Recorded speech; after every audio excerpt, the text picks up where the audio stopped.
Bonjour à toutes, bonjour à tous, bienvenue au Méliès pour cette séance Méliès classique. Ces séances où on vous propose de découvrir ou de redécouvrir du cinéma de patrimoine.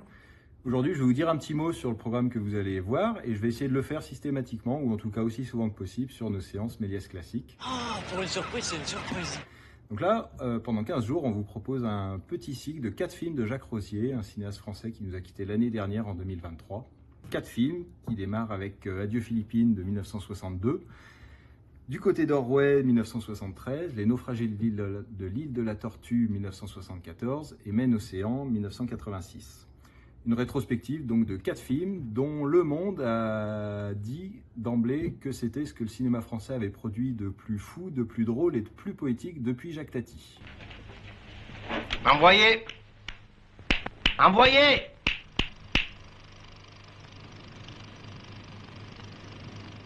Alors Jacques Rosier est parisien, il a fait ses classes à Paris dans l'école de cinéma qui deviendra plus tard la Fémis. Il réalise plusieurs courts-métrages dans les années 50, dont un qui s'appelle Rentrée des classes, qui est considéré comme le tout premier film de la Nouvelle Vague. Il rencontre assez rapidement Godard, qui l'encense, qui le fait découvrir au grand public et qui écrit sur lui dans les cahiers du cinéma.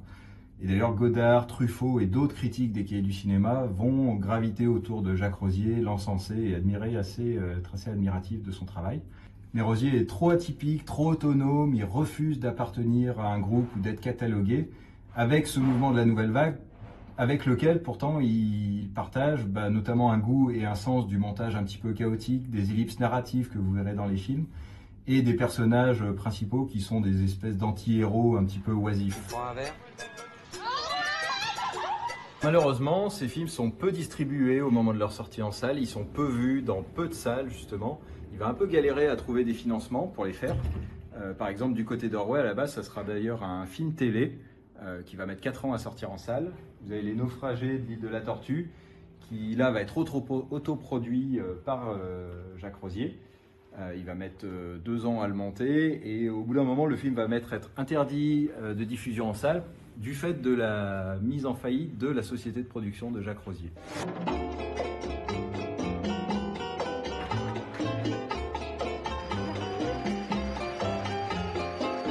Alors, sous des allures assez légères, mine de rien, les films de Jacques Rosier sont toujours très politiques. Son tout premier, Adieu Philippines, sort tout de suite après la fin de la guerre d'Algérie. Il est le tout premier à adresser la guerre d'Algérie au cinéma. Le film est présenté au mois de mai, alors que les accords d'Évian viennent d'être signés au mois de mars.